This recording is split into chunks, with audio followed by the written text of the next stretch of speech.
Good evening and welcome to this year's first installment of the MBTV Business Series debate, jointly held with Rui Cunha Foundation. We'd like to welcome you all of those of you who are following us on Zoom and on Facebook, and of course, our distinguished participants and audience, those who are joining us here at Rui Cunha Foundation. On behalf of Project Asia Corporation and Macau Business Magazine, I'd like to thank you all, and a special word to Rui Cunha Foundation. We've been organizing this talk series since last year. We have focused on gaming, property, human resources, and today we'll be talking about something that I could say has been pretty much the talk of the town to a great extent among the local business community and key players. We're going to talk about the city's financial services. So the topic is financial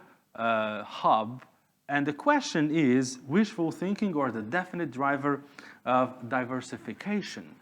There are a few watchwords, keywords to take into account for our discussion today. Securities market, wealth management, digital currency, bond market, cooperation with Hengin, Greater Bay Area, Fintech, among other concepts and topics which will be addressed throughout this debate, this talk, this conversation. And without further delay, I'd like to welcome you all and welcome our distinguished guest speakers, distinguished well-seasoned experts who kindly accepted our invitation to join us today. Mr. Sam To, he's Executive Director of BNU, Banco Nacional Ultramarino, Professor Jacky, Chair Professor and Vice President and Dean of the School of Business at Macau University of Science and Technology, and Mr. António Félix Pontes, Chief Representative for Macau of the Greater Bay Area Impact Forum Foundation. And joining me in co-chairing this session is Nelson Moura, Editor-in-Chief of Macau News Agency. Okay, let's get it started, okay? Let's get started. And well, I would start by quoting the Chief Executive of the Macau SAR, Mr. Hoya Tseng. In the policy address for this year, he underlined that developing the local financial sector would be a key step to move forward with some level of economic diversification and help the SAR steer away from the current weight gaming and tourism have on its economy. So this is the background for this conversation, and we're going to talk about a number of opportunities, challenges, and I'd start by asking Mr. Sam To, from the perspective of the local banking industry, of one of the top key players, Banco Nacional Ultramarino, how do you address this? What's your first comment on where we are and where we would move moving forward in this respect, in this modernization and leap, hopefully great leap forward in the city's financial sector? Opportunities and challenges, yes. Of course, everything got challenged. Sure, of course. The most important thing is you have the opportunity now. Well, nowadays, in a few years, we have been talking about the development of financial sector in Macau. And I think I'm glad to be in this industry. I joined the industry 30 years ago. And I'm right to make a decision 30 years ago to join this sector. So banking as a kind of pillar, I think the top three pillar in Macau to support the economy. I would say that no industry can get rid of, should work with banks. So I'm glad that I'm working at a bank. So banks over the years have been developed very well, support the economy to no matter individual, entrepreneurs, company. Bank is supporting the entire economy. So you can see that over the last year, during the pandemic, the banking industry overall were performing very well. We are very strong in the resilience about the pandemic, and we had the banking sector overall had record margin increase in profit. I would say that. So for the diversification of Macau economy, I would say that now is the golden time that the banking or financial sector has this opportunity over the last 3 decades, I would say that. Because I joined the bank 30 years ago. At the time, we have a manufacturing sector, and then eventually we have some real estate development.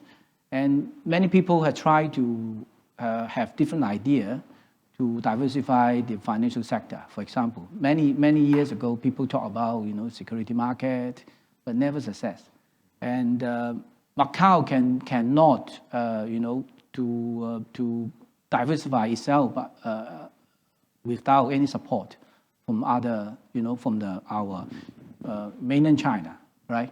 So nowadays is the right time as a golden opportunity with all the support from the central government in Beijing and the policy addressed by our CE, Mr. Ho, about the development and diversification in our financial sector. I think it's good and it's a golden opportunity for Macau financial sector to move forward. Mm-hmm. And actually, if we take into account and take note of, for instance, what Premier Li Keqiang said in 2016 when he was presiding over the opening ceremony of the ministerial conference of the Forum for Cooperation between China and Portuguese-speaking countries, that was singled out as a functional role for Macau in the context of Sino-Lusophone relations, but also for the sake of the SAR's own development and regional integration process. Yes, because of the historical reasons that I think Macau is in the right position to help Macau or overall in China to develop the relationship between the Portuguese-speaking countries and China. And in fact, BNU is also in the right position because our mother company CGD has the biggest exposure among financial sector in the Portuguese-speaking country. We have been our parent company has a business coverage in the 7 out of the 8 Portuguese-speaking countries, and BNU can play a major role in this. And you already have representations and branches just next door in Zhuhai and in Hangqin. Actually, our branch started the business in 2017, January. So our initial idea is to help the Macau people and entrepreneurs to develop their business in China. So we have BNU has 1/3 of the populations with account in BNU. So our initial idea is to help them to develop their personal investments or companies' business in China. Then, of course, we are very lucky enough that in the Greater Bay Area initiative was rolled out later on, and so we rely on this policy and favorable direction. We continue to develop our business in China. Thank you, Mrs. Samto. Professor Jacky, so following on the footsteps, I would say, of what Samto was saying, is the city ripe for the local financial industry to be taken to a whole new level? And the question, of course, is of course how. So that is the bigger debate. What would be your first comment on where we are? I kind of agree with Sam, but then let's look back a little bit here. When we talk about diversification, we mostly emphasize risk, right? But at the same time, we also want to concern about the return. We could go back to manufacturing. Of course, it's impossible. We cannot go back to agriculture either. All we could do, I think, is service. We are very good in terms of the tourism, in terms of gaming. All these are service. And banking is also service. So we, on one hand, could diversify to lower down the risk. At the same time, we stick to our expertise that we're good at, which is the service sector. So here we go. We could, again, I guess, have both end of it. So I totally agree that the financial service area is the way to go. Now, of course, we're going to discuss all these issues.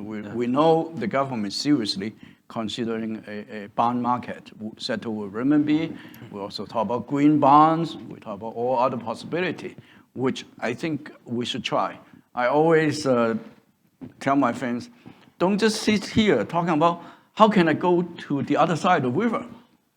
You should get yourself wet and try to swim over there, rather than say, oh, let me think about it, let me think about it. But should he cross the river by filling the stones, so to say? Maybe by that's the floating way to without go. helping? Yeah, there may be some risk. It's okay, as long as it's calculated, right? So yeah, just try it and then see if we could get there. The chance that we will be successful is quite high, given our experience and our expertise in the financial sector.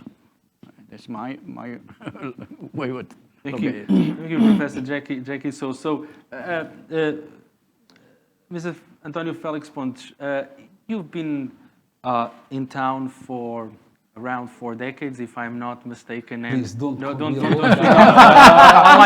I just want to highlight your You're very authority. young. Your expertise. But the point is that you've been dealing and coming across all this debate on the need to diversify the economy over the years, over the decades, I would say.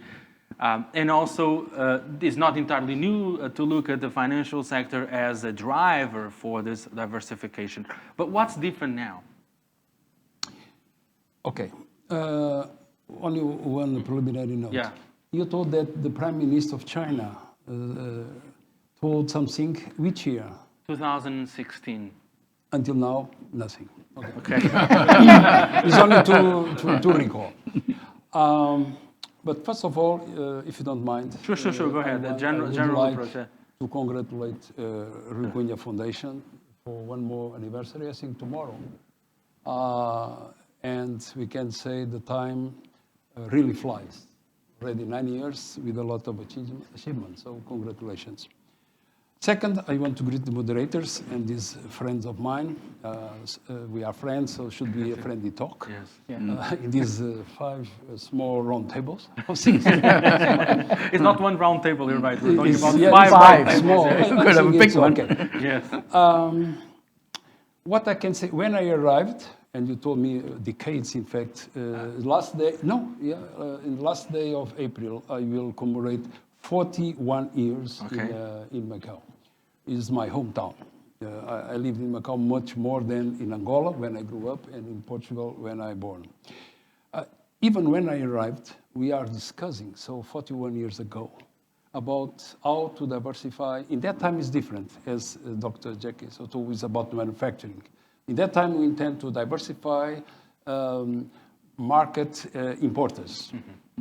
Okay, after the change in this, big change, secondary sector for the tertiary sector, due to Vietnam, Laos, China, they have less costly, so all the investors go where they should pay less. And also China create a lot of incentives for the manufacturing to go there. So this word diversification is not new for me, of course. I'm already every year in the policy address, annual policy address, always there are this word, diversification of the economy. During the Portuguese administration, to be fair, and since the handover, always the same. And the annual policy address, when we look, when we have time to read, because these reports of the annual policy, the policy address, they are very dense and using a language that is not friendly for the people to read, not attractive. So nobody, normally, or a few people only reads these reports from the government. But I recommend to read one, because next year should be the same, more or less. Change the paragraphs, commas, or points, more or less are the same. About these ideas of the diversification, and if you don't mind, I wrote something because I'm already too old. I still trust my mind, but I prefer, sometimes I have some blank. The point is that we are speaking about the development of the local financial sector. Why? Normally, I prefer to discuss what is the context or environment that conducts to this situation. Why the Prime Minister of China told that, and so on and so on. And these factors, in my opinion, first of all, now is the positioning of Macau in the Great Bay Area. As you know, Macau is one of the 4 core cities. The others are Hong Kong, Shenzhen, and Shenzhen and Guangzhou. What are the objectives established by the central government of China to Macau? Only 2. So we should work very hard to achieve this. What are? Is Macau to become a world-class hub for tourism and leisure, and to serve as a service platform for the commercial cooperation between China and Portuguese-speaking countries. So the key areas should be tourism and finance. Okay. The second factor is, and we have the reality of last year, is too much dependence on the gaming revenues. And last year, this dependence was drastic. Of course, when we are in a boom in the economy, we are applaud and we create, fortunately, strong fiscal reserves. But last year, the shrink of our GDP was, if you don't mind, 56.3 in real terms. This is the second factor, too much dependence on game revenue. The third one, and consequence of this, is time to time, and you referred the statement of the Prime Minister of China in 2016, about Macau needs to diversify, and we should go to develop the financial market in Macau. And also the government. The government, as I told, in annual reports, always refer that.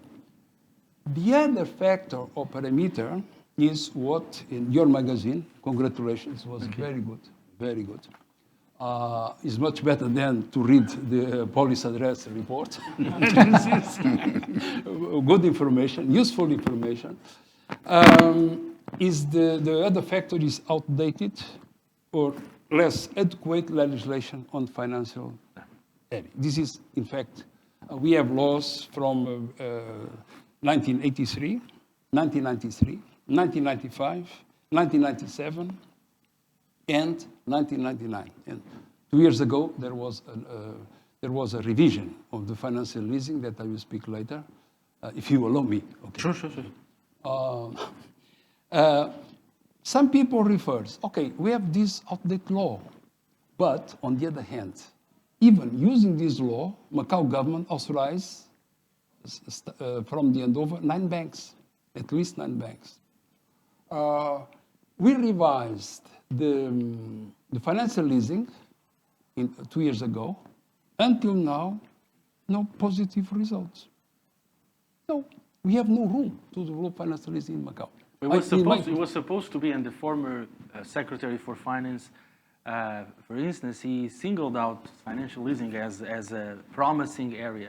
In that time, I am still active, but anyway, in that time, I have more contacts with senior officers and even from the Monetary Authority of Macau. And someone told me that the idea is for the importers of the Portuguese African-speaking country and East Timor, when these importers buy equipment from China, they sign the financial leasings in Macau using financial leasing companies.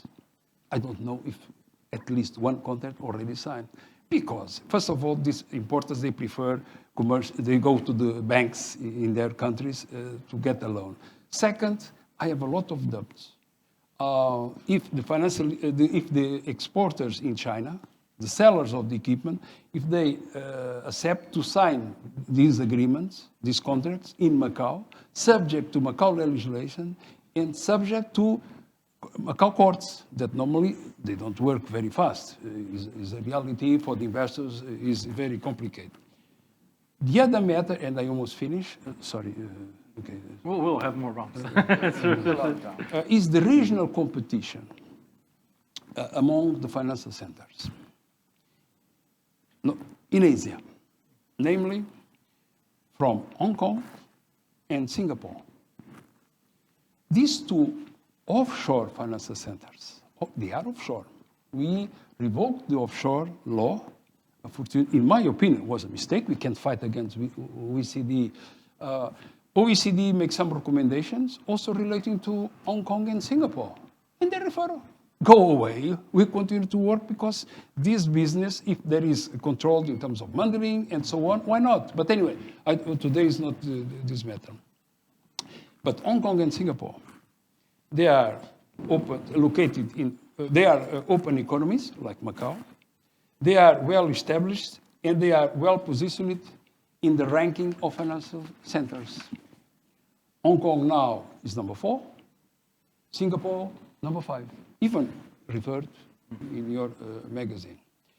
The last factor, and I finish for time being, is the long run between the United States and China to become the leader in finance area. Until now, USA is the leader in this matter, and even they have a convertible currency, US dollar. But China is already in second place, but they have the disadvantage that yuan is not yet currency international convertible. Okay. Besides, and you know, all of them, they are involved in a trade war, and the election of Joe Biden, for me, is not create a hand on this. Maybe another way, or maybe more tensions in political side and less tensions in this war.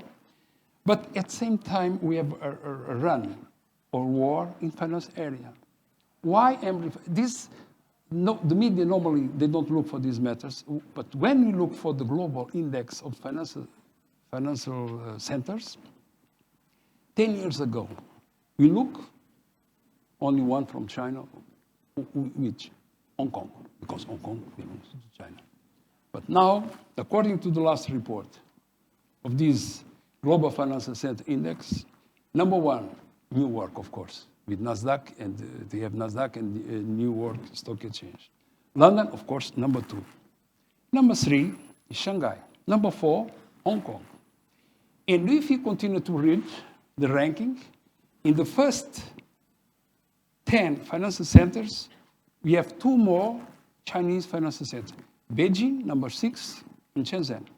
It means that China now, means in March 17, the date of disclosure of this report, has already 4 out of the first 10.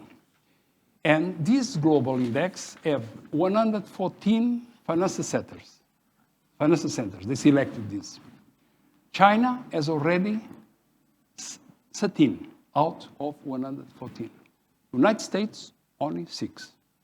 So it means that the idea to develop Macau also can be considered as a way to have one more, but now, of course, we are not in the list.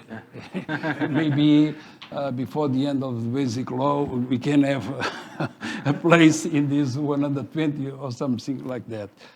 And this ranking is based in 5 key areas: business environment, financial sector development, infrastructure factors, human capital, and finally is reputation and gender factors. Later on, I will speak about the future financial system and so on, but now my colleagues want to also speak. Sure. Thank you.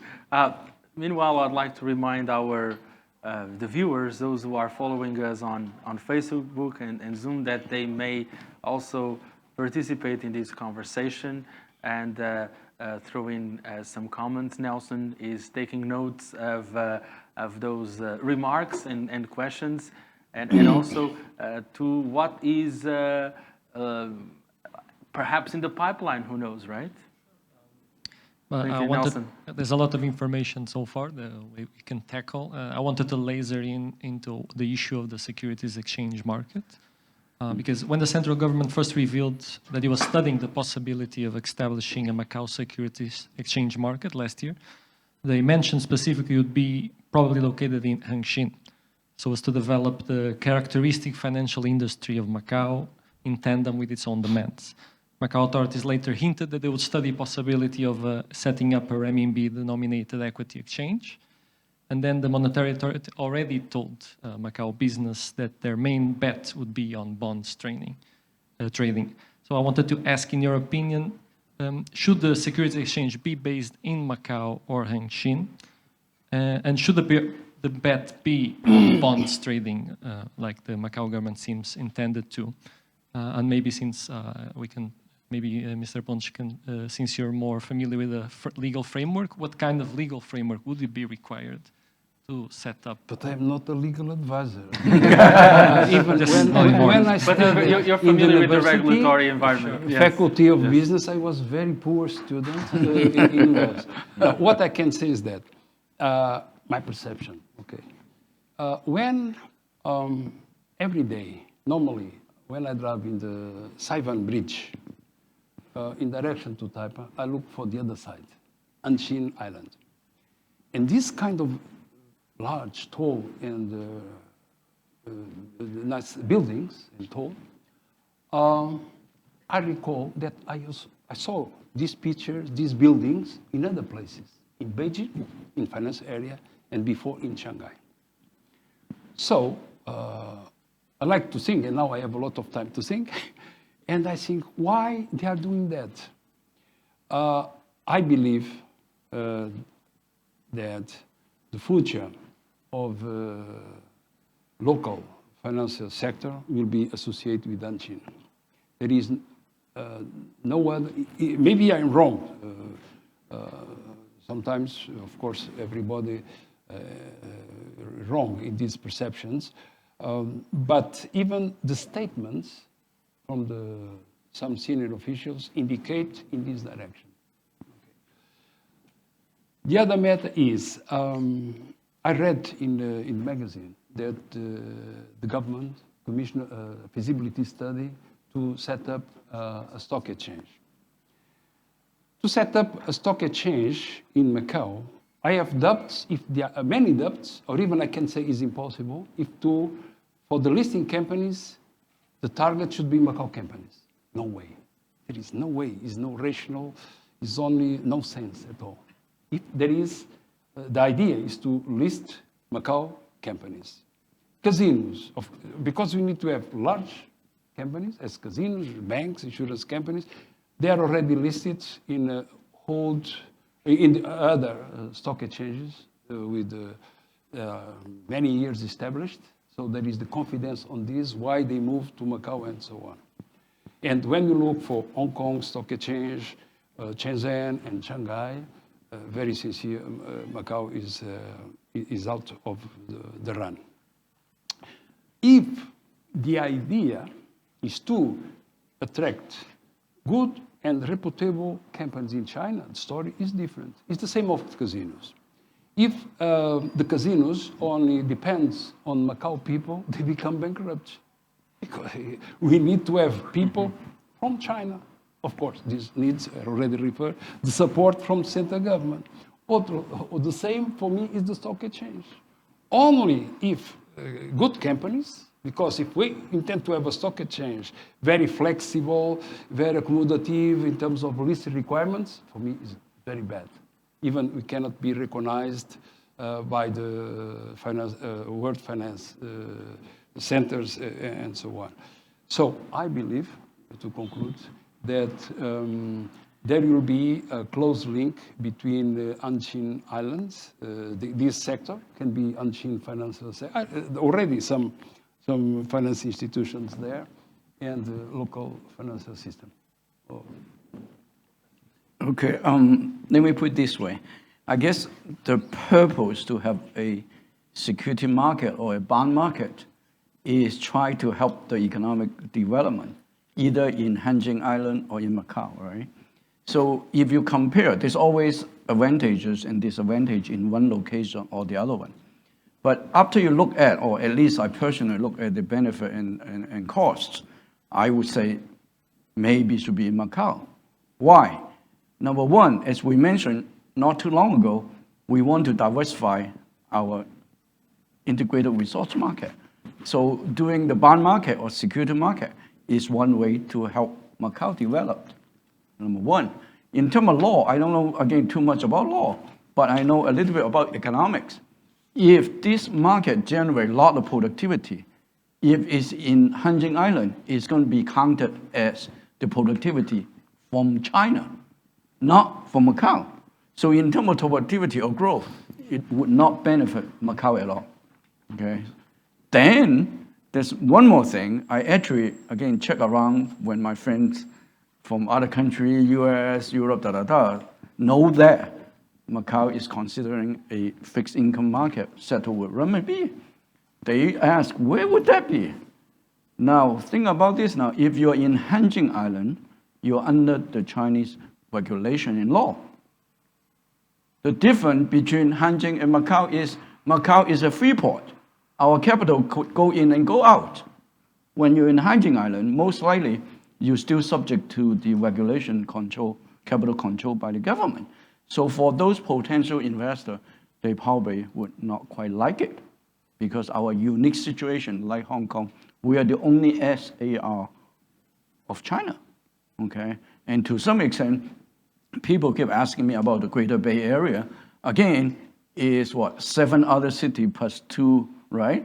So those cities have been there for a long, long time. What is the great deal by adding these 2, Macau and Hong Kong, to it? Because we have the capital, because we have the management know-how that we could help them develop. Okay, so again, this is our strength and our comparative advantage that if we do the bond market in Macau.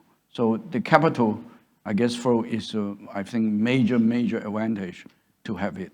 And finally, Mr. Pontes mentioned, we already have the Shanghai Stock Exchange in China. We have the Shenzhen Stock Exchange. They're doing very well. If you give them one more in Hengin Island, what is the marginal benefit? That benefit, marginal, is a little bit economic term there. I bet you is smaller than those marginal gain that we could have if it's in Macau. So my overall recommendation is, I think it should be in Macau. Thank you. I echo Professor Jacky So's comment. Actually, well, you assume everything and change, and you asked me the question, of course, Macau. And the reason, Macau is one of the 4 core cities within the Greater Bay, right? So Macau, if you compare to Hong Kong, we are, very small market. Our financial market is very traditional financial market, traditional banking, traditional commercial banking. Everything is very traditional. Our biggest, development is gaming and hospitality sector. So, well, if you want Macau to be diversified, what else you can do? So, financial market, financial sector is the one of the, I just want to mention the financial banking and insurance is the one of the core, one of the pillar of Macau economy. So if you want to diversify Macau, what can you diversify? Financial market, financial sector. So if you want, it is purely based on the policy-driven idea to put a security market in Macau, or you mentioned about Hengin, right? So securities not necessarily just share or bond, many. Okay, we don't want, we would not limit our view only on shares or bond, right? So you can think of a lot of things in terms of securities. And talking about Hengin, the development of Hengin under the central government's policy is to support Macau. If you think now we put a security exchange center in Hengin, what's the point to put it in Hengin? So Hengin is to support Macau, right? So what's the difference to put a security exchange in Hengin? Same as Shenzhen. Why apart from Shenzhen you set up another exchange in Hengin? Why not Sehao? Why not the other place? So my idea is Macau, of course. The focus point is Macau. But on the other hand, since Hengin has so many big buildings, very good infrastructure.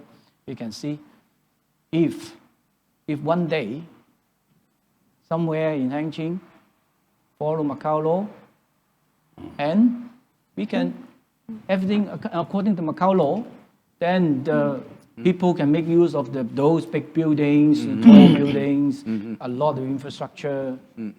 And then the people from China can go easily there without considering about our blue card, our labor law, something like this.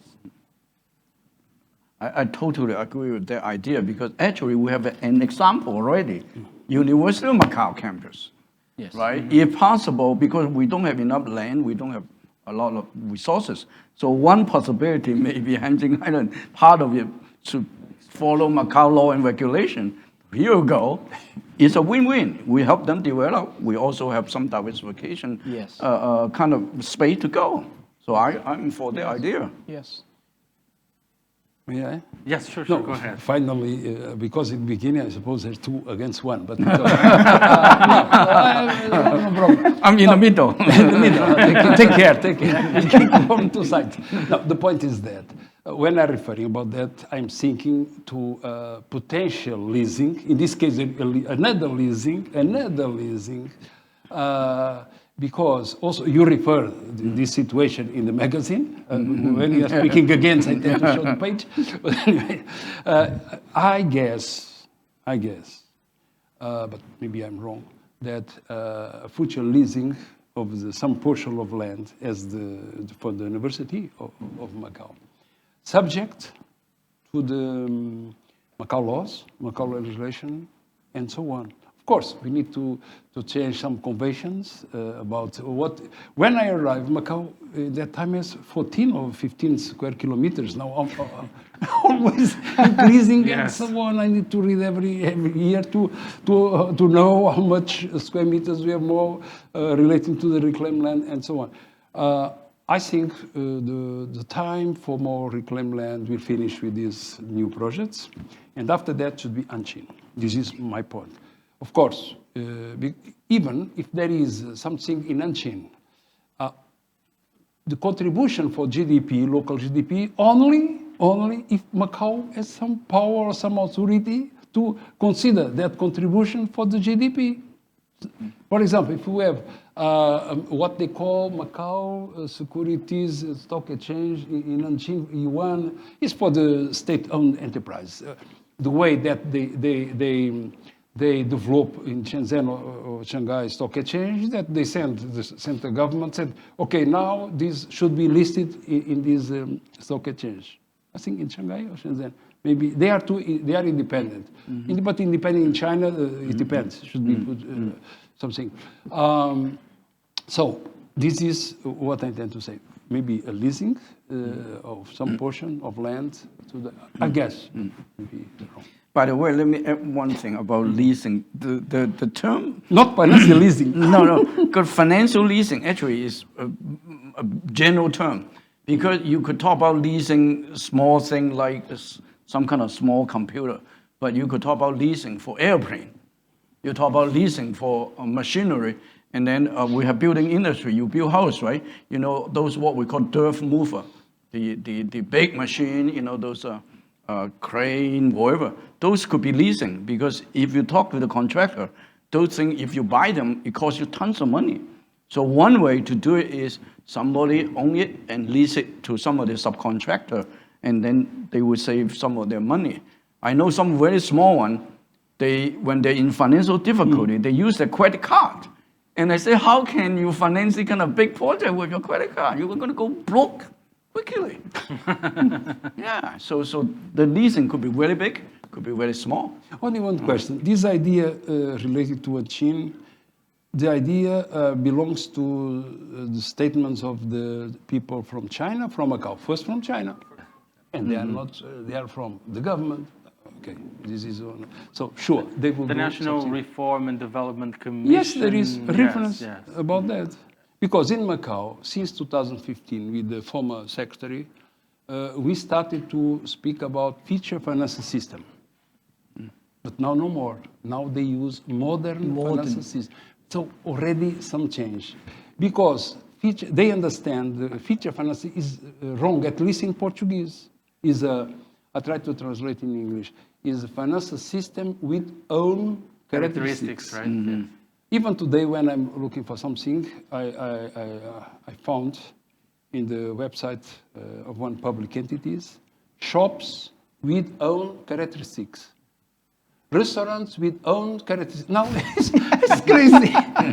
In English, they put feature restaurants, referring to the Portuguese meals, Portuguese restaurants, shops for that. Later on, we have feature medicine or something like that, and so on. Yeah. And also have the almond right? The Macau characteristics. Here you go. We discussed similar idea before. I keep saying I'm a finance guy. When you talk about feature, money is money. I don't care what color. It's green, it's yellow, it's red.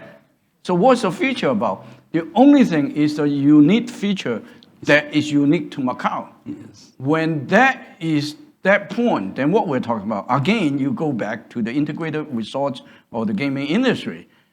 Lately, you probably know they fold some bonds, right? Several casinos, they fold some bonds there. Yeah. The reason is, think about this. Again, I say, well, 3% interest rate, only 3 years? When we talk about bond, you're talking about 50 years, 100 years long. They talk about 3 years, and then 3% interest. And then, I think in local currency also. One of them is in US dollar. The key is that is not actually what the traditional bond market is about.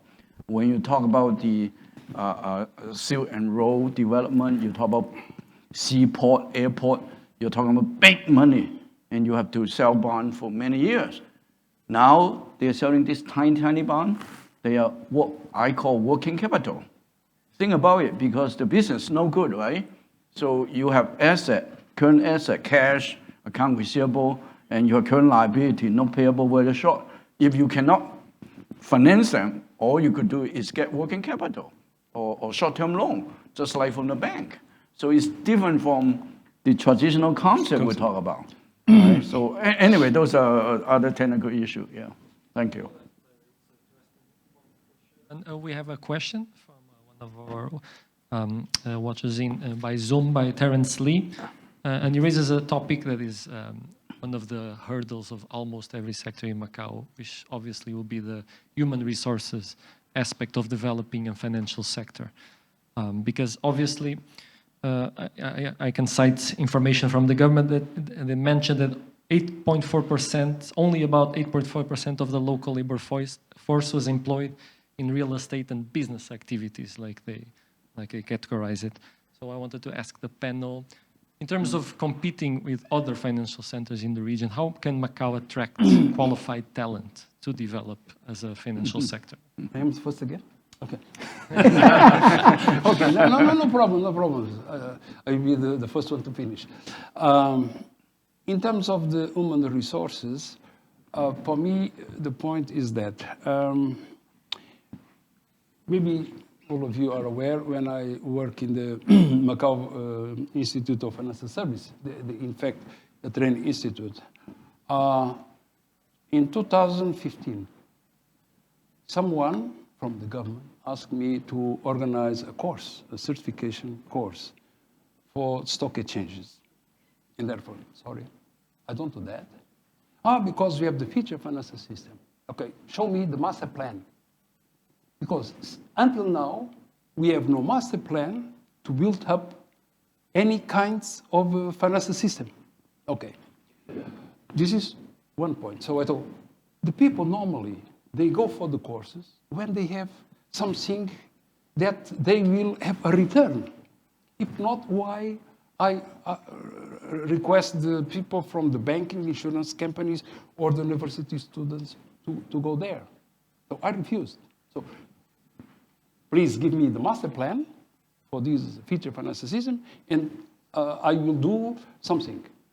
When they told me that, okay, there are some components, very general, trusts, private managed companies, financial leasing, stock exchange, blah, blah, blah, blah, blah, blah. Until now, I didn't see any real results.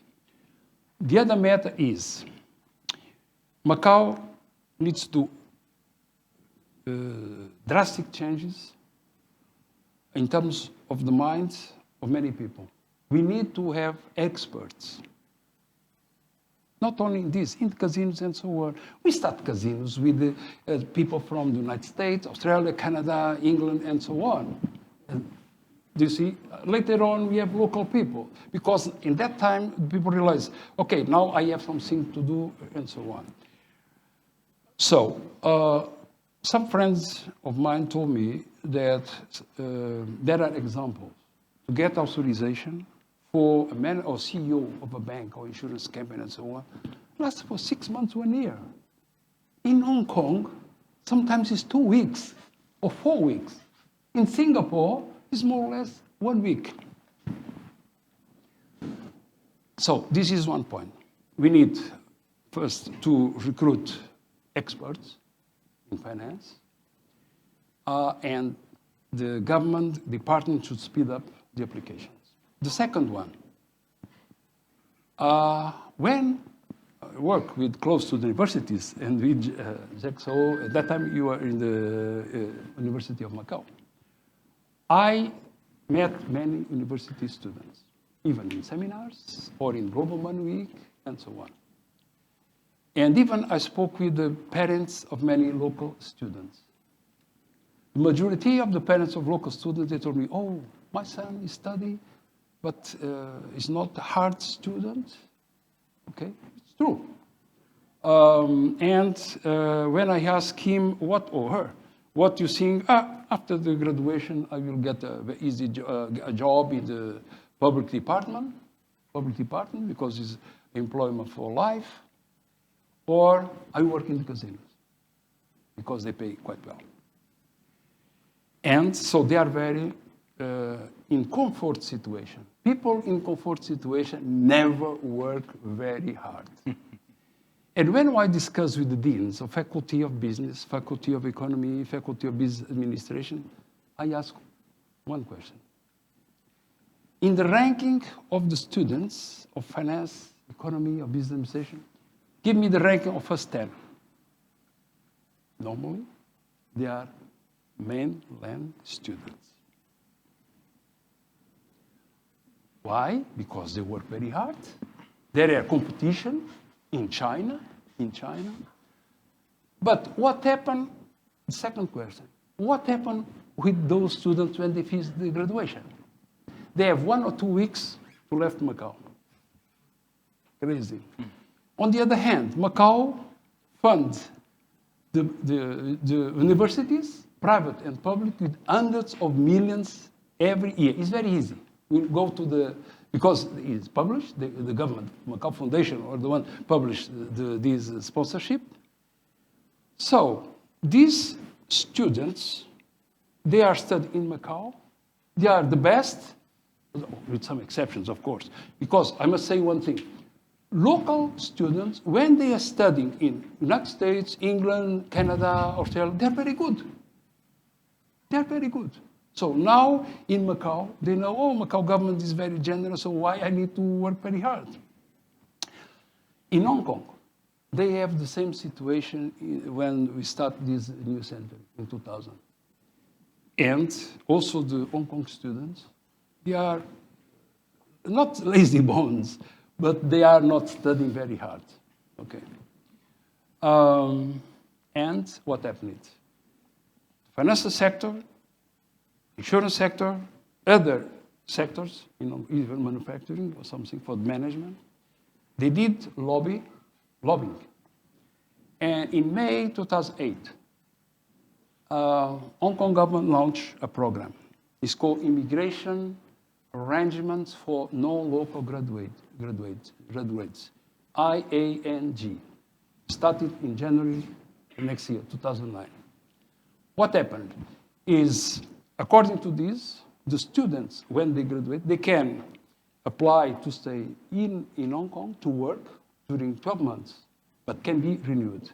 Even students from mainland or United States or study in Hong Kong, when they finish, even in that time, if they have no labor contract, they can stay. But during 1 year, they should find a job. Okay. In Macau, we are losing this opportunity because they are talents. When we speak talent, of course, talent is a new word. When many years ago, the idea we call professionals. Now we changed to talents. Later on, genius and so on and so on. Is some word. But anyway, talent.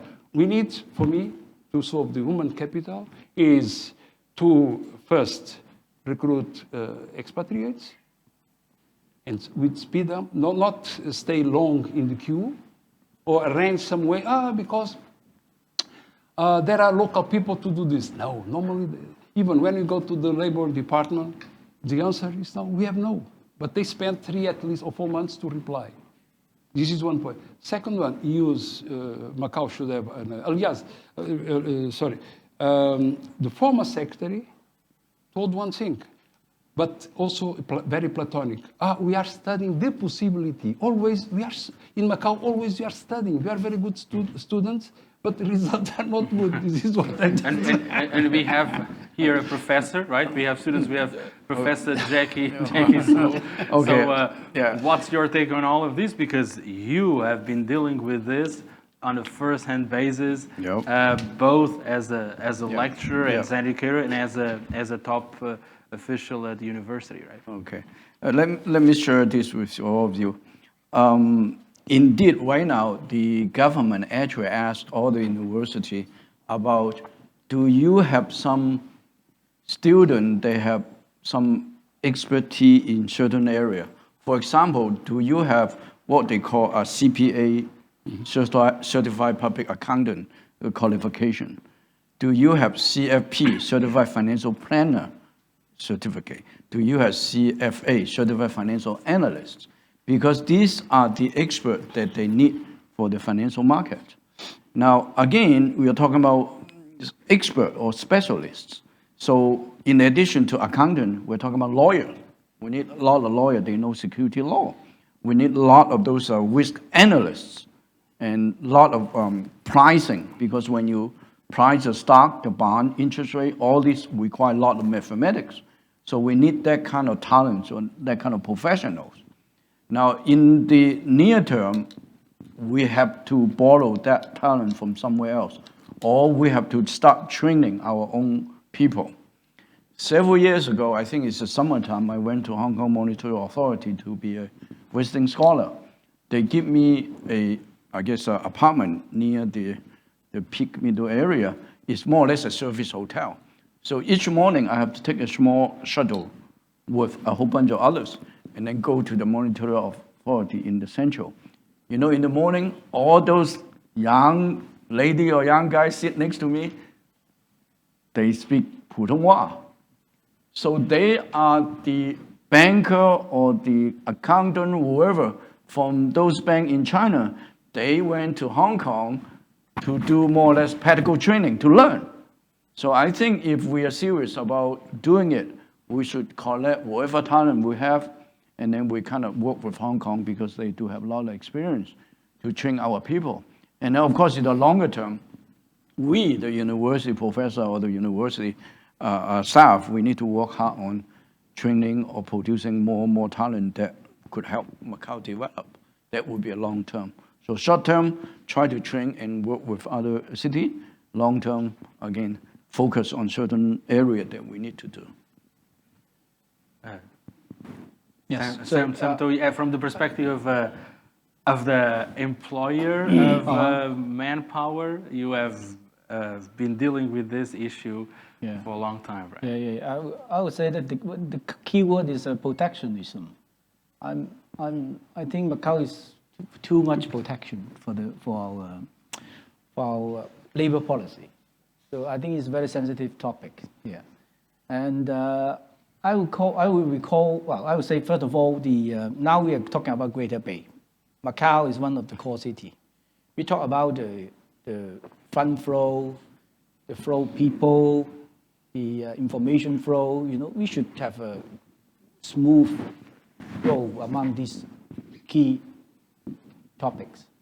So I can recall that when I started banking 30 years ago, at the time that we have a very strong manufacturing sector. So we have a very strong build centers in all banks.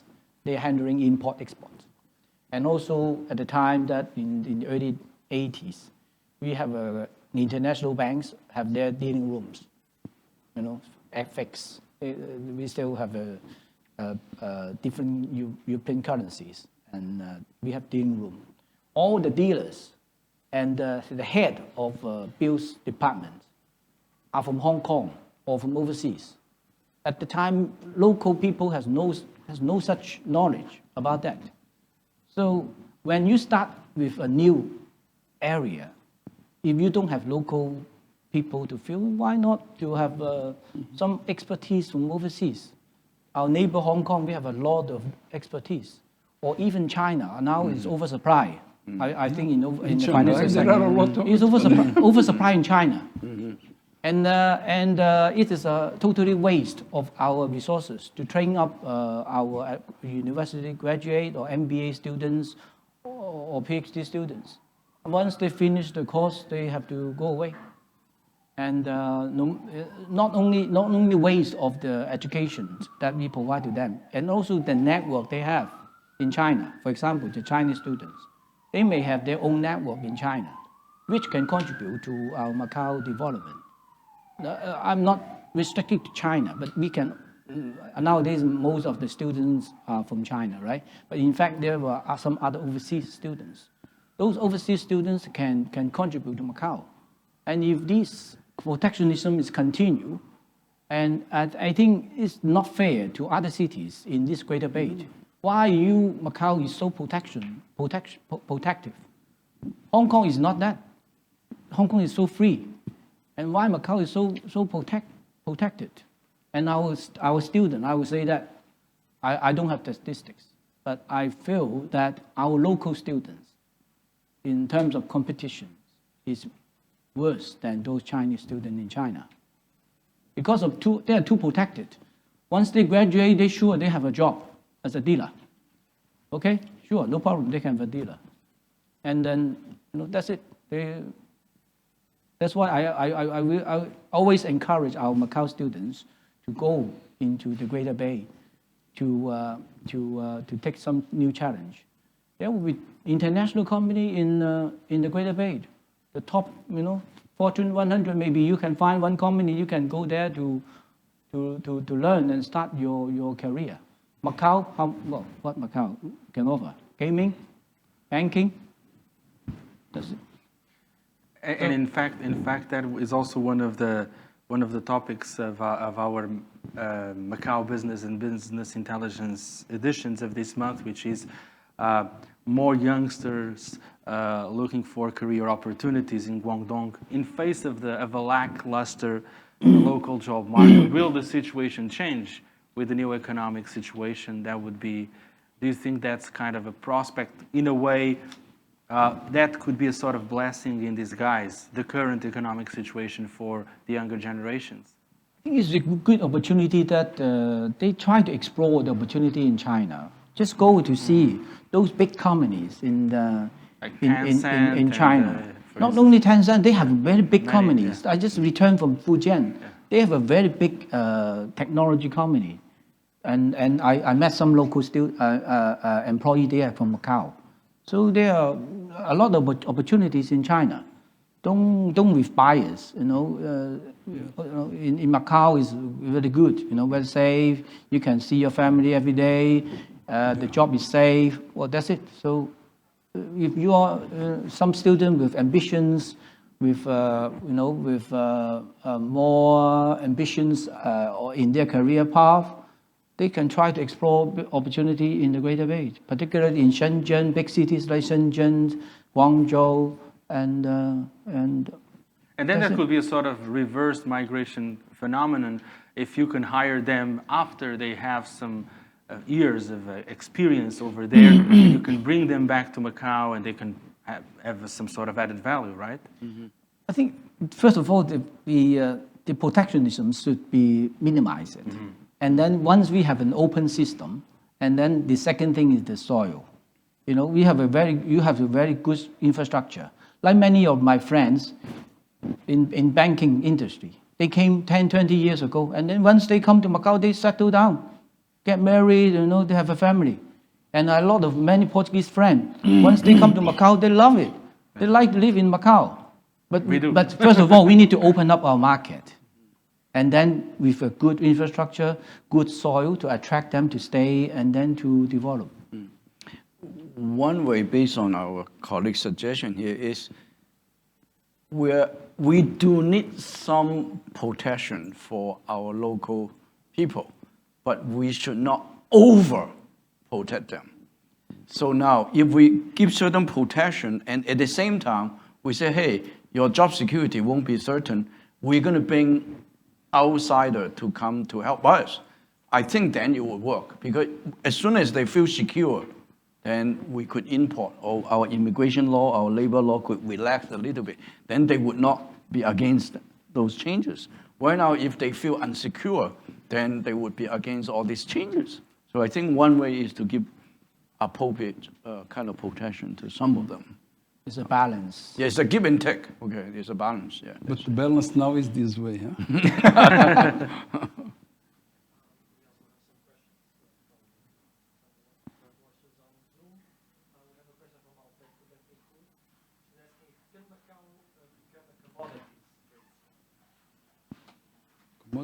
Commodities.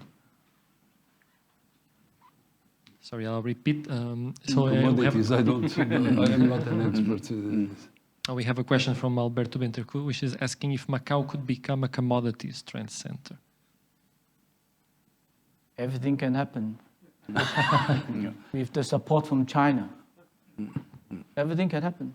Like, we have been talking about, diversification of Macau financial industry for years. Now we have the support from the Beijing government, from our central government. So, we can go forward. Let me share some experience. When you talk about commodities, most of the time we're talking about some agricultural product, such as soybean, wheat, corn, so on and so forth. Or we could talk about gold, silver. And then right now they add what they call future contract to it. Now, most people would think that if we are talking about agricultural product, it should be close to the local production area. For example, now in China, actually, I forgot, it's either Hunan, in the middle of China, they have all this agricultural area, like the Midwest in US. They do have a commodity exchange there already. And I believe that China also have one or two at the other city. So that's one way to think about it. But I want to share one example with you is that when I was in Texas, I went to visit my friend. She actually is a dean of nursing school. Her husband is a billionaire, let's put it this way. We went to the ranch to, during the weekend to kind of do some barbecue stuff. Now, in Texas, when you talk about a ranch, because in Illinois, I have some land, and I said, well, I want to buy about 1 acre of land, because 100 acre of land, which is a lot in Illinois, near the Chicago area. Okay, 100 acre, well, you could raise 1 cattle, 100 per cattle, okay? So they're talking about millions of cattle. And this guy, I was there, and then just like you, he showed me this tiny computer.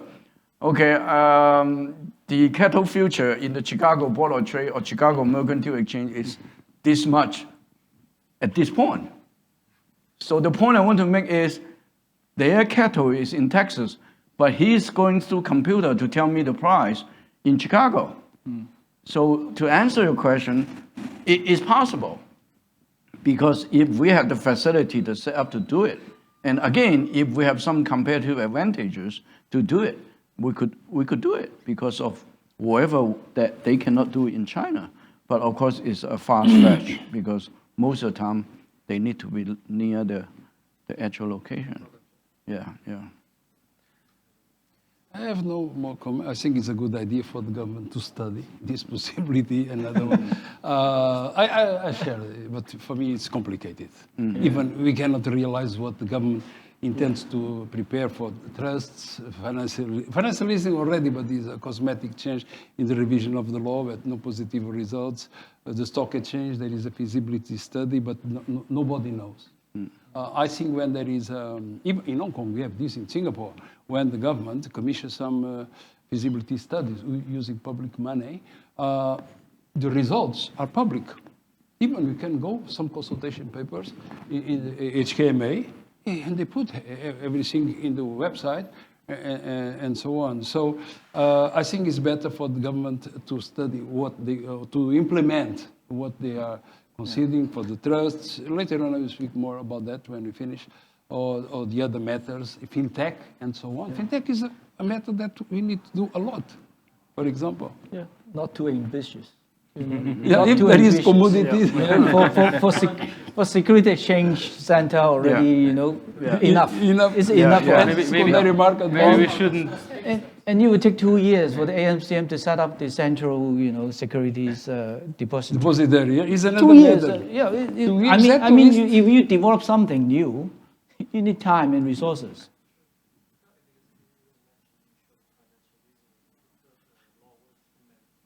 Sometimes the problem is not the law. When we are in business, when I sell something, I need to have people to buy. If not, so it's the same. So some people go, oh, because we have no laws in the venture capital company. We have. Sometimes the people doesn't know. Or investment funds and investment funds manager. We have the law. Yeah. But until now, nobody created investment fund manager in Macau because they're not interested. And so on. So we need to be very clear. For example, relate to the laws. Financial leasing. The law dates back from 1993. Even people from the government. We need to change to attract financial leasing companies. We changed in 2019. What are the results until now? Zero. But you read did you check how much revenue they have? And this is the point. I look for these figures. The figures are close to zero. Yeah. The bank license allow the bank to do it. Even the banks can. We can do it, but the demand is very limited. The interest rate is too low. Too low? Yeah. Why? The other matter. Sorry, for example, financial leasing. If China decides, for example, the airlines under China flag, when they in the planes, it's normal to use leasing, financial leasing. We have, what is the best one is in England? Financial, I forgot now. Yes. They have the airplanes registered there. If China one day decides, okay, now these airlines, when they lease new airplanes, they should go to Macau. Only in this case. Yeah. There is finished. Private wealth management companies. Why? The banks can do the job and they are doing good for their clients. What is the matter? Well, now, one would say that perhaps may not be such a good idea to cast the web too wide. And also, of course, we need to take into account, of course, the supply and demand to make it happen. And there's demand here from our audience for answers to additional questions. And I'd like to open the floor to all of you to join in the conversation. Remarks, questions, something to add. So the floor is yours. We have here a diverse audience with, please, go ahead. By the way, just you are speaking about the supply and demand. One thing that we can see nowadays that the demand doesn't overpass the supply, or the demand that for sure for large overcomes the supply, is about green bonds. Green bonds is nowadays something that is being spoken worldwide. And I see something here that probably, I don't know what will be the strategically thinking about the government and the leaders of Macau and so on. But what you see in one side is seeing China taking the lead about environmental questions. In the other side, we see that they have a very important and ambitious goal to arrive in 2060 with zero neutral carbon, and have an ambition plan to invest more than 20 trillion in climate mitigation and climate adaptation investments. And so they plan to finance these investments in mainland China with some money that they need to raise in any place in the world. So we assist in Western countries, mainly in Europe, financial investment managers looking for many funds and special fixed income products, sustainable. And this is something very new. So what I think is that if Macau want to compete as a financial center, I think Macau needs to get out from the mainstream of financial products and try to capitalize that.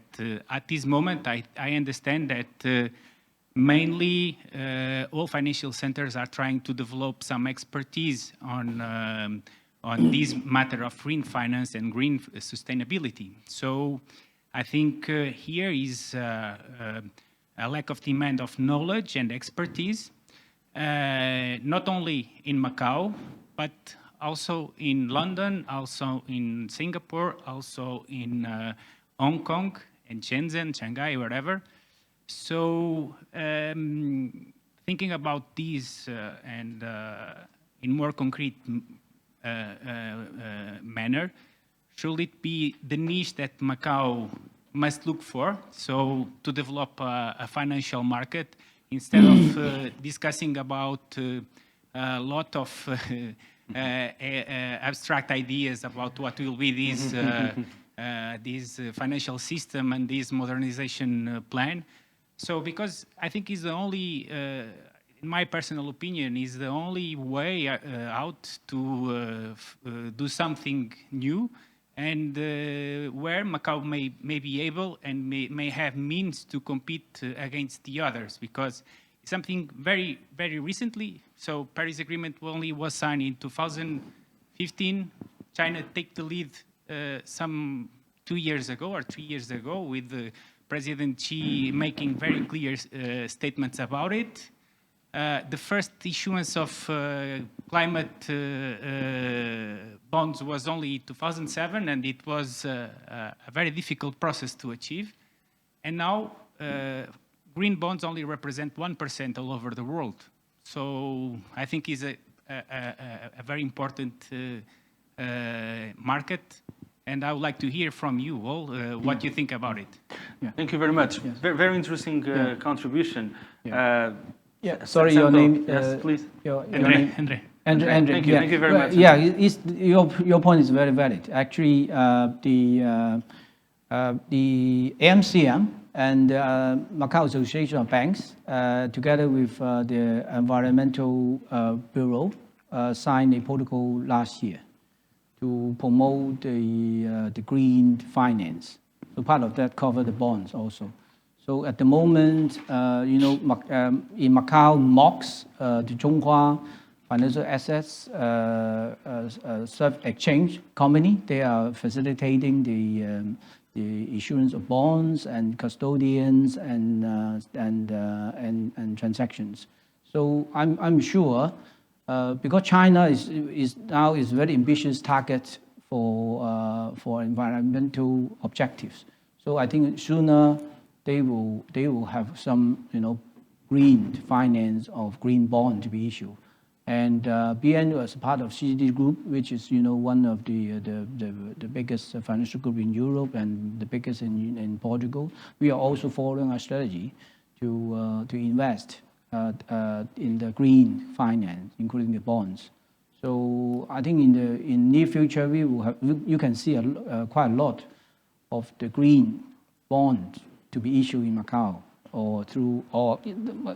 it's not limited to Macau. In Hong Kong, it's very, very mature market, and the financial sectors in Macau can participate those green bonds or even green loans. So I think in the coming years, you can see a lot of these activities. Professor Jacky, so you indeed, last year you mentioned that Macau could become an important green bond as hub for the Portuguese-speaking countries' market. Yes. There's actually a very important and timely question there. Of course, it's related to the bond market we just talked about, because bond could be green bond, could be corporate bond, could be municipal bond, corporate bond, so on and so forth. Now, actually, China is doing quite well, because my own experience is that I went to Xiamen 2 years ago to sit down with the city and some of the company. One of them actually listed in Shenzhen Stock Exchange, one listed in Shanghai Stock Exchange. These are companies very good at handling pollution issue. Now they have full capacity, but they want to expand to other areas, especially the Greater Bay Area, because they have the expertise now.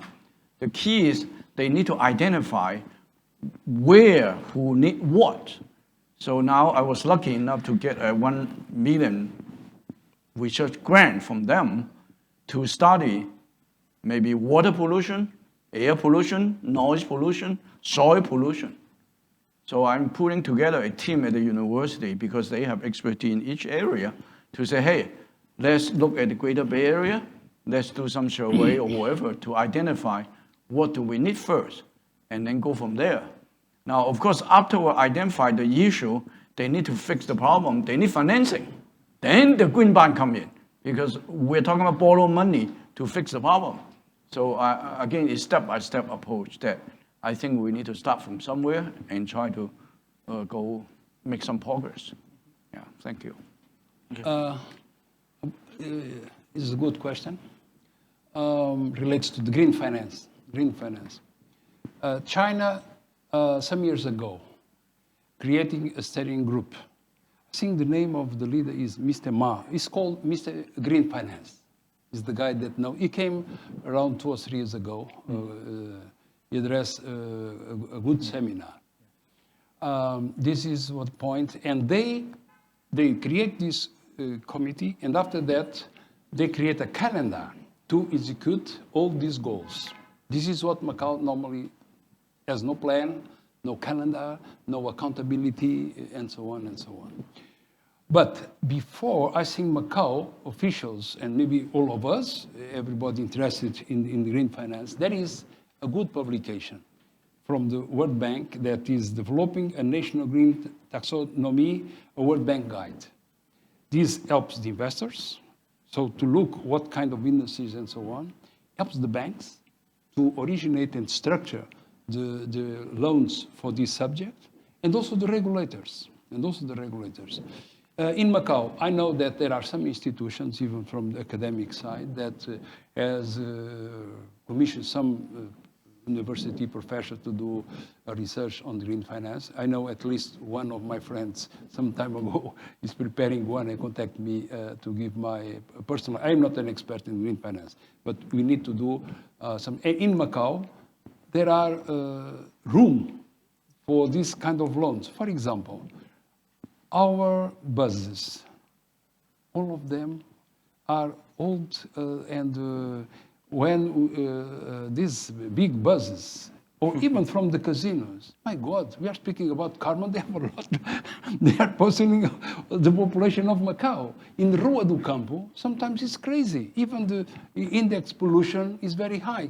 So when the government signed these agreements about to renew the contract with Transmac, or sorry, I don't intend to, but escape, or the others, should say, hey, wait a minute, we should go to this kind of buses, electric, or I don't know, is electric, what? Sustainable energy, and so on. On the other hand, some people in Macau, some time ago, I did a joke with somebody is defending this green finance, blah blah blah blah blah blah. And that, but wait a minute, but in the premises of your head office, you decide to cut the trees. So, so do you see? But anyway, it's only a joke. It's a good question. And I agree with you that in the financial system, we should have this. In Hong Kong, they have already, some banks already have some loans for this, of course, for the pollution industries, in Singapore and so on. In China, maybe are in top in this matter. Anyone else would like to join the conversation and throw in a question? Okay. Okay, Professor Morris Liu. This is Morris Liu, a member of MICSR GC. As I just heard from Mr. Pontes, people in the comfortable zone do not have to work hard. At the same time, I think another related issue, people in a comfort zone usually dislike risks more strongly. But in finance, it's return and the risk. And per my perception, on average, Macau society is kind of more prudent compared with the world average, though we have a lot of casinos here. So my question is Macau society ready to take some risk? And do we need some risk education here to embrace the further development of the finance industry here? Thank you. Yeah, it's not taken.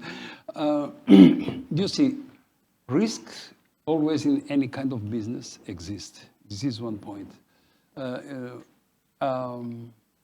I agree that maybe we can do something more in the risk management techniques and so on. Local people or local society is depends a lot on generosity of the government. Fortunately, we have fiscal reserves to support the subsidies, dividends of the government, and so on. Change of mind takes many years, a lot of time. Besides that, we can't forget this. When we are young, we have no aversion to risk. But when we become old, yes, I'm aversion to take any risk unless it's guaranteed. But it's not easy to solve the matter. I agree with you, but not easy to solve and needs plenty of time. This is what I can say in general terms. If nobody else has any other question. Hello. Thank you, everyone. I have a question. Macau used to be a place where, say, paradise of gambling, right?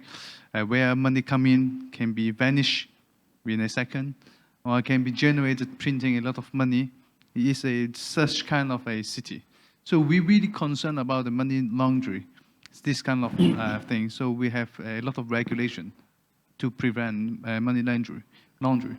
Is there any case in the world, a city, a region, that is a paradise of gaming, and at the same time is a very successful financial stock market or money exchange center in the world? Yeah. If it's not existed, can we make it? Is it possible? Thank you. I think it can coexist. You know, we have a very strict rule in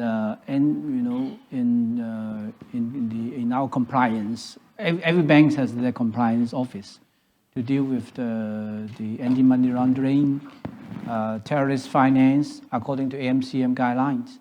So I would say that Macau is the most established anti-money laundering system in here. So why not, with these strong traditions or with this strong infrastructure, we can proceed further to other development. It doesn't, it's not a kind of zero-sum game, you know, it can be exist. Oh, yeah. If this can be okay, why we don't see much financial product in Macau? Let's say cryptocurrency exchange or others, like fintech things happening in Macau.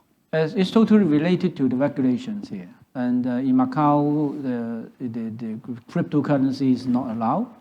I would say that it depends on the supply and demand. You see that not many financial products here, right? So you can considering that the population of less than 700,000 people.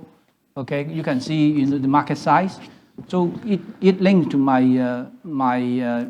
of course, my dream is if the Greater Bay Area with 70,000, if the 70 million people in the Greater Bay cities, in fact, the Guangdong province has 110 million people. So talking about these 70 million people, which can be reached by Macau banks, or they can bank with Macau banks, then our market size will be much bigger. With this development, in the future, hopefully, more integration that Macau can get into the Greater Bay, we can use fintech technology to start, to develop our banking business. Then, so that's why in Hong Kong you have a lot of financial products, right? Because Hong Kong is very open, very matured financial center. They have a much bigger population than Macau, and in fact, a lot of Macau, people have their private banking account in Hong Kong. So that is reality that if Macau banks to develop their financial product is themselves, whom are they want to sell? 600,000 people. If this market is open for us in the Greater Bay, then it will be different. That's why we are having a wealth management connect, which approved by the central government. Is yet to be finalized. So, well, it would take a longer time for this topic. Yeah. Can I add a little bit there?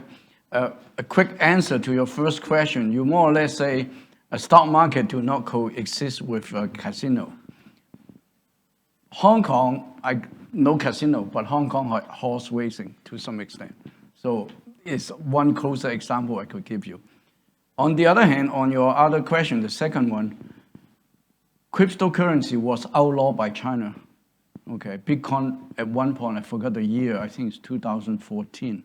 So cannot be. On the other hand, I could tell you, central bank digital currency is coming.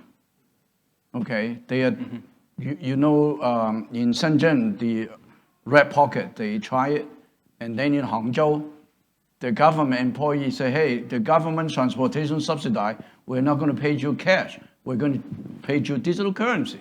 So China is ready for it. I have a meeting in Chinese Shenzhen 2 years ago.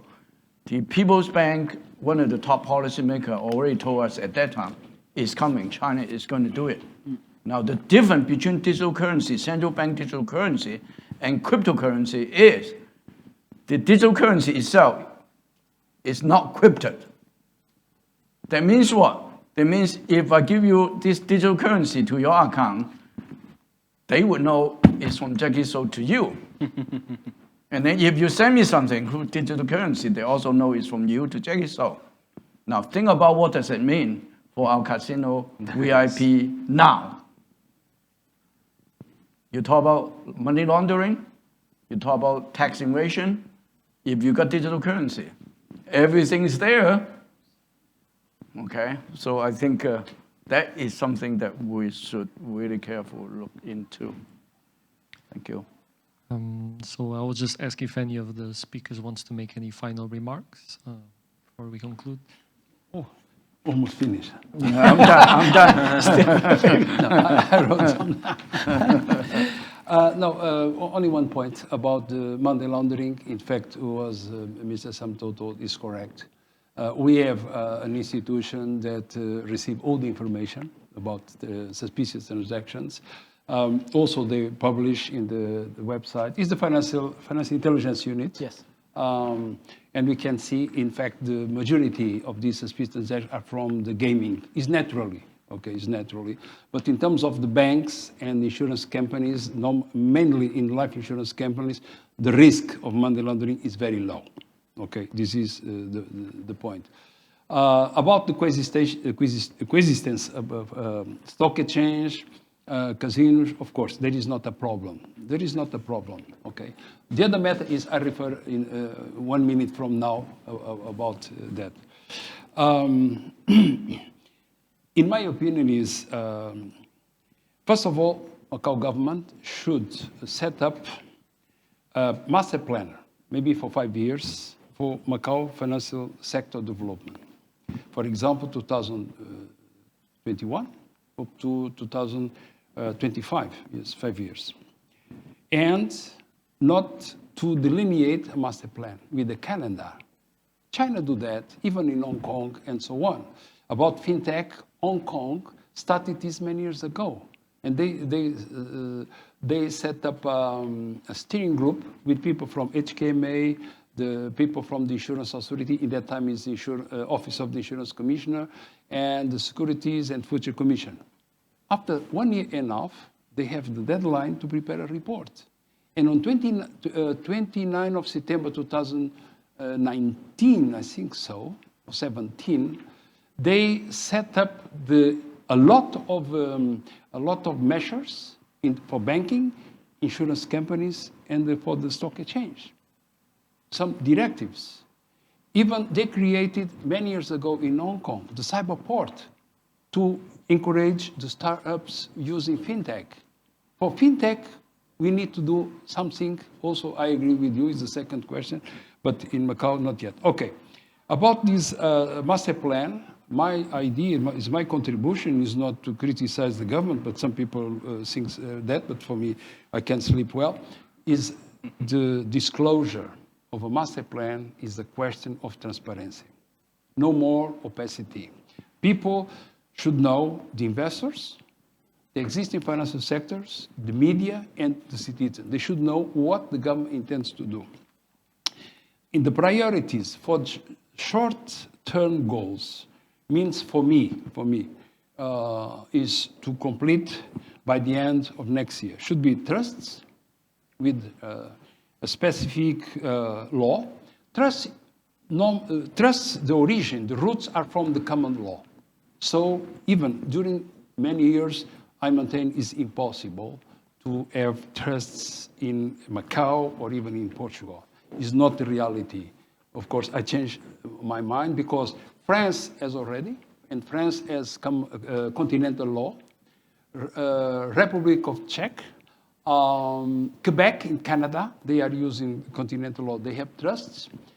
And also in South Africa. South Africa, oh, but this is common law. No, they started with a similar figure of trust when the Dutch were there, the colonial age of Dutch in South Africa. When English occupy that by war, it's very easy to change what they had because very similar to the trusts. So I think Macau can have. But not only the law, a marketing plan to develop the trusts. Fintech should be developed and maybe create a steering group following Hong Kong. And the parameters is promotion, first one, through courses, regulations, more flexible. Normally, when we speak about that, this kind of regulation for fintech, the steering groups use this, keep it simple. And they use the program called KISS. It's a similar of the United States. KISS means keep it simple, stupid. You know. But it works. It works. Keep it more the simple. Economy. KISS. Keep it simple, stupid. Sorry. Besides that is talents. Talents, I already referred. We need to have more open for the students from overseas. Funding, sponsorship, or Macau preparing something for startups and so on. The Financial System Act, because dates from back from 1993, needs a revision. Credit insurance, because now we have Macau government create a system that is not poor poor credit insurance. Why? Because what happened is the importer in the Portuguese-speaking country. One thing, in the Great Bay Area, the Outplan Plan refers that we need to have active to promote the relation between China, Macau, to this kind of relation. We need to have a poor credit insurance. The system that we have now, the mechanism, does work with success. The exporter needs to go to the bank to sell or to give the bill, to give money or credit. This is not credit insurance, this is factoring. And the bank needs to approach an insurance company in China to buy the insurance. So this is, who pays the bill twice, should be, or more, is the importer, of course, because the exporter reflects the cost to them. This doesn't work. We need to have a credit insurance with a corporation of a public insurance company with public money. Green finance, I already referred. We need to do something with tax benefits. In terms of the medium-term goals to be, in my opinion, to be completed to the end of the Cunha master plan, should be the creation and functioning what now they are working, Central Securities Depository, CSD, is not easy, needs time, and needs money, needs talents, and needs a lot. A secondary market for bonds also is a matter. Now we are speaking too much, and the Secretary lay in the policy address in November, I heard very well, he told, we concentrate our energy on this. But is a medium or long term. Cannot be in one day, or day from night, impossible. And maybe Macau Stock Exchange, MSC, but we need to know clearly if they are feasible. If not, it's better to stop. When we conduct a feasibility study and the results are not what we expected, don't work. We have already one white elephant living in the room, is the light railway. So we need to have more, we don't need to have more white elephants living in the room, in the living room. So this is my point. So this is, the final is, we are speaking about in Macau, to create Macau as a financial hub. In my opinion, because hub means this sector, A or B, is the center, and everybody gravitates around that. No. Macau cannot become a financial hub in this sense, because hub is a metaphor to use that matter. This is the bad news. No financial hub. Because the casinos will continue to be the dominant sector, in my dominant economic sector, in my opinion. There is no chance to. But the good news is Macau can become a niche financial market.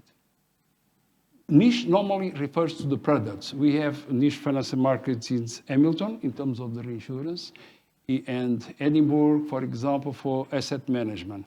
In Macau, it's not related to the niche, the term niche not relates to the product, but it relates to the universe of the, what can I say, companies, Chinese companies. To become international, so we can do something more in the financial center, to be financial center, not financial hub in the sense I refer. Of course, the contribution for GDP will jump, even if there is in Anchin with the leasing, because if not, it cannot count for that. And I hope maybe one of these days we can have this kind of round table in Anchin. Oh, that would be awesome. Yeah, that would be awesome. amazing. Cool. Okay. We're looking forward to it. Yeah. Okay. So to keep it Keep it simple, no. keep it. Mr. Félix Pontes was putting these keys, K-I-S-S, and in the media or in broadcasting, we also have our keys, which is keep it short and simple. So if you please, Jacky, just a final word, and Sam. Well, again, I'm for, as a, not hub, you're right there. we are not going to be an international financial center like Hong Kong. And I always tell my colleague, New York have New York Stock Exchange, but you should know they have what we call regional stock exchange in Cincinnati, in Philadelphia, in Chicago, in LA. So we will have one big, either gaming industry or whatever, then we should have something smaller to work with each other. I think overall it will be a healthy development long-term for Macau. Thank you. So no matter what name you put it on, financial hub or whatever, what I know is, we have in a very good opportunity time that we can develop further our financial industry. With the timeline that we know from AMCM, they are going to have a CSD, and then eventually we did already. We are issuing some bonds here in Macau, and I foresee that in the coming 5-10 years, we will continue to develop. We will have a new industry come out. For example, I talked to Professor Jacky about the new industry, like the credit rating industry. If we have a bond issue, then we need some credit agency company in Macau. That's it. So, for our young people trying to get into different sectors of the economy, so financial sector is one of the options that they can consider. And with this is our contribution, your contribution. We thank you very, very much for joining us. We'll have to wrap up our roundtable discussion. Thank you very much, Samto, Jacky, Félix, Pontes, my dear co-chair, Nelson, Moura, all of you who have been joining us via Facebook or Zoom, and those of you who have been kindly enough to join us here at Rui Cunha Foundation. Thank you very much. Talking of Rui Cunha Foundation, thank you very much, Dr. Rui Cunha, and Dr. Rui Pedro Cunha for another, I would say, I think we can say successful jointly held event, talk, and Filipa Guadalupe and all the team who put this up. And we should, because this event is a part of the anniversary series of Rui Cunha Foundation. 9 years already have passed, so congratulations, happy birthday, Rui Cunha Foundation. And our Macau Business Magazine is about to turn 17 next month, so please keep an eye on our next edition. We will be featuring this debate in our next edition, and keep an eye also on MBTV, our video platform, our video hub, so to say, of our group Project Asia Corporation. Thank you very, very much, and good evening. Thank you. Thank you.